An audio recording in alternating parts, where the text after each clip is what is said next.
మన దేశంలో టెక్నాలజీ ఎంతో వేగంగా పెరిగిపోతూ ఉంది.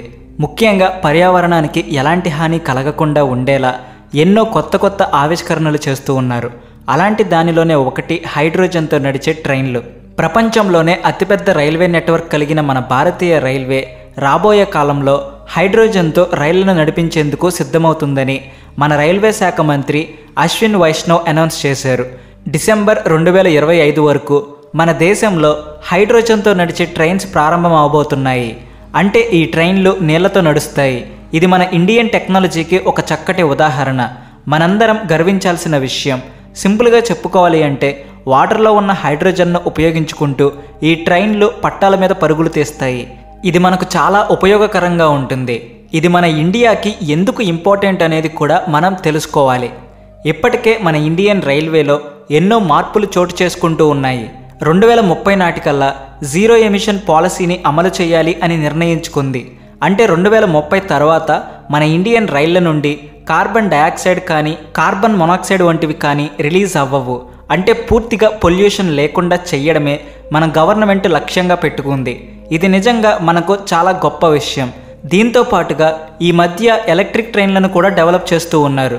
వందే భారత్ ఎక్స్ప్రెస్, వందే భారత్ 3.0 కూడా లాంచ్ చేశారు. ఇదే విధంగా హైడ్రోజన్తో నడిచే ట్రైన్స్ కూడా మన దేశంలో పట్టాలను ఎక్కబోతున్నాయి. మన దేశంలోనే టాలెంటెడ్ సైంటిస్టులు DRDOలో ఉన్నారు అని మనందరికీ తెలిసిందే. వీళ్లతో పాటు ఇండియన్ రైల్వే కలిసి పనిచేస్తూ కొత్త ఆవిష్కరణలు చేస్తూ ఉన్నారు. కొన్ని సంవత్సరాలలోనే మన ఇండియా కూడా కాలుష్యాన్ని పూర్తిగా నివారించేందుకు ట్రై చేస్తూ ఉంది. ఈ కొత్త ట్రైన్ గురించి పూర్తి వివరాలు ఈ వీడియోలో తెలుసుకుందాం. అంతకంటే ముందు మీరు మా ఛానల్ సబ్స్క్రైబ్ చేసుకోకపోతే వెంటనే సబ్స్క్రైబ్ చేసుకోండి. అభినందనలు తెలుపుతూ కామెంట్ సెక్షన్లో జై హింద్ అని రాయండి. ప్రపంచంలోనే అతిపెద్ద రైల్వే నెట్వర్క్ కలిగిన భారతీయ రైల్వే రాబోయే కాలంలో హైడ్రోజన్తో రైళ్లను నడిపించేందుకు సిద్ధమవుతున్నది. మన ఇండియన్ రైల్వే గ్రీన్ ట్రాక్ మీద నడవడానికి సిద్ధమైంది.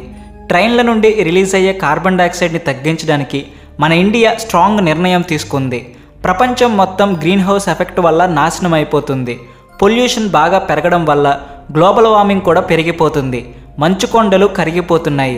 సముద్ర మట్టం పెరిగిపోతూ సీజన్స్లో కూడా ఎన్నో మార్పులు కలుగుతూ ఉంటాయి. తుఫానులు, వరదలు ఎక్కువగా పెరిగిపోవడం వల్ల ఎన్నో దేశాలు ఇబ్బందులకు గురి అవుతూ ఉన్నాయి. దీనంతటికీ ఒకటే పరిష్కారం, మన మూలంగా విడుదలవుతున్న కాలుష్యాన్ని తగ్గించాలి. ఈ భూమిని కాపాడడం మన చేతుల్లోనే ఉంది. అందుకనే మన ప్రభుత్వం కూడా ఈ దిశగా అడుగులు వేస్తూ ఉంది. పొల్యూషన్ లేని ట్రాన్స్పోర్ట్ని డెవలప్ చేయాలి అని మాత్రమే ఇప్పుడు మనకి ప్రధాన లక్ష్యం. 2018లో జర్మనీలో హైడ్రోజన్ ద్వారా నడిపే రైళ్లను లాంచ్ చేశారు. మన ఇండియా కూడా ఇప్పుడు ఇదే మార్గంలో ప్రయాణిస్తూ తొందరలోనే హైడ్రోజన్తో నడిచే రైళ్లను తీసుకురావాలి అని ప్లాన్ చేస్తూ ఉంది. ఈ ట్రైన్లను వన్ డే మెట్రో అని పిలుస్తారు. ఇప్పటికే ఈ ట్రైన్లను డెవలప్ చేస్తూ వీటిని ట్రయల్స్ కూడా వేస్తూ ఉన్నారు. కేవలం ఈ ట్రయల్స్కి 70 కోట్ల వరకు ఖర్చు అవుతూ ఉంది. ఈ ట్రైన్లను బెంగళూరుకి చెందిన ఒక కంపెనీ తయారు చేస్తూ ఉంది. ఈ ట్రైన్లలో కావలసిన మార్పులు చేర్పులు కూడా ఆ కంపెనీ చేస్తుంది. ఎప్పుడైతే ఈ ట్రయల్స్ సక్సెస్ఫుల్గా ముగుస్తాయో అప్పుడు వీటిని దేశం మొత్తం మీద లాంచ్ చేస్తారు. నిజానికి నీటితో నడిచే ఈ ట్రైన్లు ఎలా పనిచేస్తాయో అని చాలామందికి ఎన్నో డౌట్స్ ఉండనే ఉంటాయి. ఇప్పటికే మన దగ్గర ఎలక్ట్రిక్ ట్రైన్స్ కూడా వస్తున్నాయి. కాబట్టి ఇప్పుడు హైడ్రోజన్తో నడిచే ట్రైన్ల వల్ల లాభం ఏంటి అని కూడా మనకి డౌట్ కలగక మానదు. పర్యావరణం పరంగా చూసుకుంటే డీజిల్ ట్రైన్స్ చాలా హానికరం. వాటి వల్ల ఎంతో పొల్యూషన్ కలుగుతూ ఉంది. అందుకనే మన ఇండియన్ రైల్వే మెల్లమెల్లగా డీజిల్ ట్రైన్లను తొలగిస్తూ వాటి స్థానంలో ఎలక్ట్రిక్ ట్రైన్లను వాడుతూ ఉంది. కానీ ఎలక్ట్రిసిటీని ప్రొడ్యూస్ చేయడానికి కూడా మనం ఎన్నో ఫ్యూయల్స్ని ఖర్చు చేయాల్సి ఉంటుంది. ఎలక్ట్రిసిటీని జనరేట్ చేసే టైంలో కూడా మనం పొల్యూషన్ని తగ్గించలేకపోతూ ఉన్నాము. బొగ్గు వంటి ఇంధనాలను కాల్చడం వల్ల విద్యుత్ జనరేట్ అవుతుంది. బొగ్గును కాల్చడం వల్ల కార్బన్ డయాక్సైడ్ కూడా రిలీజ్ అవుతుంది. అందుకనే ఎలక్ట్రిక్ వాహనాలు కూడా పర్యావరణానికి పెద్దగా మేలు చేయవు. కానీ హైడ్రోజన్ ట్రైన్స్ విషయంలో మాత్రం మనం పర్యావరణానికి ఎలాంటి హాని కలిగించడం లేదు.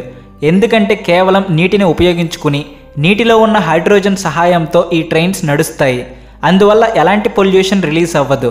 వాటర్లో ఆక్సిజన్, హైడ్రోజన్ 1:2 రేషియోలో ఉంటాయి. హైడ్రోజన్ ఆక్సిజన్ రియాక్ట్ అవ్వడం వల్ల నీళ్లు ఏర్పడతాయి. ఇదే విధంగా ఈ ట్రైన్లలో కూడా ఒక ఫ్యూయల్ సెల్ ఉంటుంది. దానిలో హైడ్రోజన్కి ఆక్సిజన్కి మధ్య ఒక రియాక్షన్ ఏర్పడుతుంది. ఈ రియాక్షన్లో నీళ్లు తయారవుతాయి. అదే సమయంలో ఎనర్జీ కూడా రిలీజ్ అవుతుంది. ఈ ఎనర్జీని ఉపయోగించుకొని ఈ ట్రైన్లు నడుస్తాయి. ఒకవేళ ఎప్పుడైనా ఎక్కువ ఎనర్జీ రిలీజ్ అయితే దానిని బ్యాటరీలలో సేవ్ చేస్తారు. ఈ రైళ్లలో నుండి కేవలం నీళ్లు మాత్రమే బయటకు వస్తాయి, కానీ ఎలాంటి కాలుష్యం బయటకు రాదు. హైడ్రోజన్ ఫ్యూయల్తో నడిచే ట్రైన్లను హైడ్రిల్ అని పిలుస్తారు. మన రోడ్ల శాఖ మంత్రి నితిన్ గడ్కరీ కూడా నీళ్లతో నడిచే కారుని లాంచ్ చేశారు. దీన్ని బట్టి చూస్తుంటే మన ఇండియా హైడ్రోజన్ ఫ్యూయల్స్తో నడిచే వాహనాలను చాలా సీరియస్గా తీసుకుంది. మన ఇండియాలో తొలి హైడ్రోజన్ రైలుకు సంబంధించి పైలట్ ప్రాజెక్ట్ త్వరలో ప్రారంభం కాబోతున్నది. మరి ప్రపంచంలో ఫస్ట్ టైం హైడ్రోజన్ ట్రైన్ ఎక్కడ లాంచ్ అయింది? 2018లో జర్మనీలో మొదటిసారి హైడ్రోజన్ ట్రైన్ని లాంచ్ చేశారు. కానీ దీని ట్రయల్స్ 2010 నుండే మొదలయ్యాయి. ఈ ట్రైన్లను ఫ్రాన్స్కి చెందిన ఒక కంపెనీ తయారు చేసింది. ఇవి ఇప్పటి వరకు కూడా చాలా పర్ఫెక్ట్గా రన్ అవుతూ ఉన్నాయి. ఈ ట్రైన్లలో ఉన్న ప్రత్యేకత ఏంటంటే ఇవి 1000 కిలోమీటర్ల వరకు ప్రయాణించగలవు. 140 km/h వేగంతో ఇవి పట్టాల మీద దూసుకుపోతూ ఉంటాయి. ఇక వీటి ఎఫిషియన్సీ గురించి మాట్లాడుకుంటే hydrogen fuel engine efficiency diesel fuel కంటే ఏమాత్రం తీసిపోదు. ఒక 4.5 లీటర్ల డీజిల్తో ఎంత ఎనర్జీ లభిస్తుందో అంతే ఎనర్జీ 1 కిలో హైడ్రోజన్తో లభిస్తుంది. అంటే తక్కువ హైడ్రోజన్తోనే ఎక్కువ ఎనర్జీ మనకి లభిస్తుంది. మన ఇండియాలో తయారవుతున్న ఈ ట్రైన్లను మేకింగ్ ఇండియా ప్రాజెక్ట్ ద్వారా తీసుకొస్తూ ఉన్నారు. బెంగళూరుకి చెందిన ఒక కంపెనీ ఈ ట్రైన్లను డెవలప్ చేస్తూ ఉంది. ప్రస్తుతం అయితే హైడ్రోజన్ ట్యాంక్స్, ఫ్యూయల్ సెల్స్ ఏర్పాటు చేస్తూ ఈ ట్రైన్ల మీద ట్రయల్స్ నిర్వహిస్తున్నారు. ట్రయల్స్ తర్వాత 2025 చివరికల్లా వీటిని లాంచ్ చేస్తారు. ఇది మన దేశానికి ఎంతో గర్వకారణం. ఎందుకంటే 2030 కల్లా మన ఇండియా జీరో ఎమిషన్ పాలసీని అమలు చేస్తోంది. అంటే 2030కి రైల్వే డిపార్ట్మెంట్కి చెందిన ఏ వాహనం నుండి కూడా కార్బన్ అనేది విడుదలవ్వదు. మన దేశాన్ని గ్రీన్ ఇండియాగా మార్చడానికి మన ప్రభుత్వం ఇలాంటి నిర్ణయాలు తీసుకుంటూ ఉంది. ఇది మనకే కాదు, రానున్న రోజుల్లో భవిష్యత్తు తరాలకు కూడా ఒక గొప్ప గిఫ్ట్ అనే అనుకోవాలి. ఈ వీడియో మీద మీ అభిప్రాయం ఏంటో కామెంట్ సెక్షన్లో తెలియచేయండి. అలాగే వీడియో నచ్చితే వెంటనే లైక్ చేసి షేర్ చేయండి. మీ ఫ్రెండ్స్ అండ్ ఫ్యామిలీ మెంబర్స్కి కూడా మా ఛానల్ని రికమెండ్ చేయండి. Please like and share and also thanks for watching.